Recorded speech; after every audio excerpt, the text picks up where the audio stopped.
د ان انډیکیټ د لیول کوېسچن دی چې دا وایرایډو ډیزیز څنګه کاس کوي. الریډي موږ ته پته ده چې وایرس از لیوینګ موږ کنسیډر کوو د څه د لاسه ځکه دا په پلانټس کې په اینیملز کې په هیومن کې او ایون په بیکټیریا کې هم د څه کاس کولی شي انفیکشن کاس کولی شي.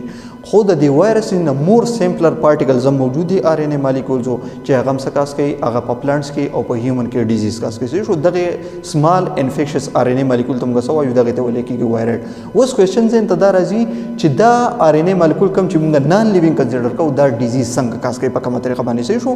نو په اصل کې دې څه چل کېږي کنه چې کله هم دا سنگل سټینډرډ آر ان اے مالیکول دا باډي ته انټر شي یا سیل ته انټر شي نو په سیل کې خو موږ ته پته ده کنه چې الریډي زموږ چې کوم خپل آر ان اے مالیکول دلته کې موجود دي کنه لکه مثال په توګه باندې میسنجر آر ان اے دا الریډي زموږ په سیل کې سره دا موجود دی. نو دا وایرایډ راشي او دغه میسنجر آر ان اے سره شي د دې سره بایند شي او زموږ سره سره جوړ کې یو ډبل سټینډرډ آر ان اے مالیکول جوړ کې. و چې کله په سیل کې دا ډبل سټینډرډ آر ان اے مالیکول موجود وو نو زموږ سره یو انزایم اکټیویټ شي او دغه انزایم ته موږ څه وایو دغه انزایم ته ویل کېږي سلایسر انزایم.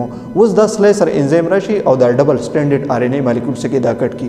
نو په ډبل سټینډرډ آر ان اے مالیکول کو خو یو وایرایډ او یو زموږ د سیل خپل میسنجر آر ان اے او د زموږ د خپل میسنجر آر ان اے نه جوړیږي د دې نه به پروتین جوړیږي. نو چې کله اوس دغه میسنجر آر ان اے کټ شو نو د دې نه به پروتین نه جوړیږي. چې کله پروتین نه جوړیږي خامخا به سره راځي ډیسټربنس پر راځي ډیزیز به راځي صحیح شو. نو دا زموږ سره وایرایډ چې دا وایرایډ ډیزیز په کومه طریقه باندې کس کوي صحیح شو.